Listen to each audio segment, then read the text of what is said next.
les regroupements de plus de 50 personnes sont exceptionnellement autorisés pour la campagne au titre de l'élection présidentielle du 11 avril prochain.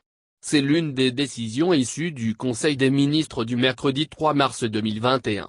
D'autres mesures, notamment la fixation des conditions de déroulement de la campagne de commercialisation 2020-2021 des noix de cajou et la nomination du directeur général de la Caisse nationale de sécurité sociale, CNSS, du président et de la vice-présidente de l'Autorité de régulation des communications électroniques et de la Poste, ARCEP.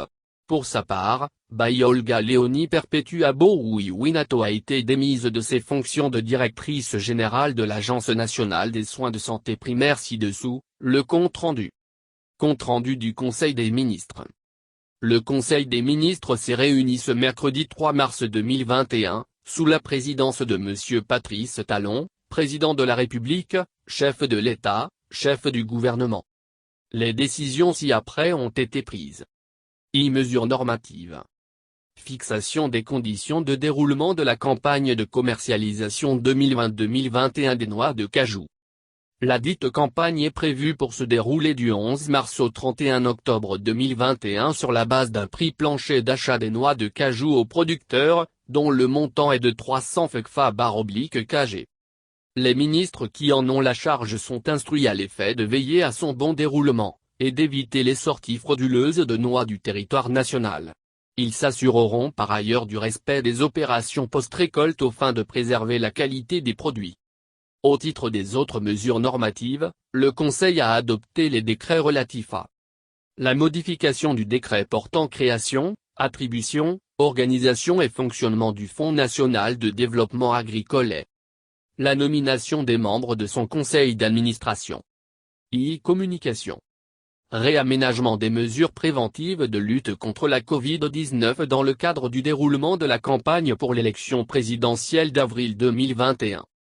Le plan de riposte contre la pandémie, adopté par notre pays, allie les dispositions mises en œuvre pour en limiter la propagation, la prise en charge des cas positifs, de même que des mesures de résilience et de continuité des activités sociales, sportives, économiques et politiques. Tenant compte du contexte actuel de la pandémie qui affiche une hausse générale des cas, en particulier des cas graves et des décès, mais également de ce que l'élection présidentielle est un événement majeur dans la vie politique d'une nation, il y a lieu de réaménager les mesures préventives dans la perspective du déroulement de la campagne électorale.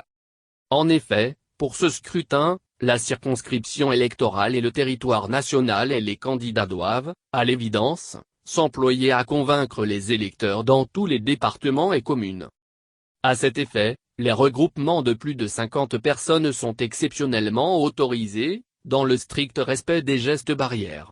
Les candidats à la dite élection sont donc invités à faire respecter ces mesures, sous leur responsabilité, à l'occasion des rassemblements qu'ils organiseront. Mesures individuelles. Les nominations ci-après ont été prononcées. Au ministère du Travail et de la Fonction publique. Directeur général de la Caisse nationale de sécurité sociale, CNSS. Monsieur Apollinaire Aloncoca de Tchinchin. Au ministère du Numérique et de la Digitalisation, sur proposition du ministre. Président de l'Autorité de régulation des communications électroniques et de la Poste. Monsieur Flavien Bachabi. Vice-président de l'Autorité de régulation des communications électroniques et de la Poste. Madame Fifatin Karel Toa Classato. Par ailleurs, Madame Olga Leoni Perpetua Bowiwinato est relevée de ses fonctions de directrice générale de l'Agence nationale des soins de santé primaire.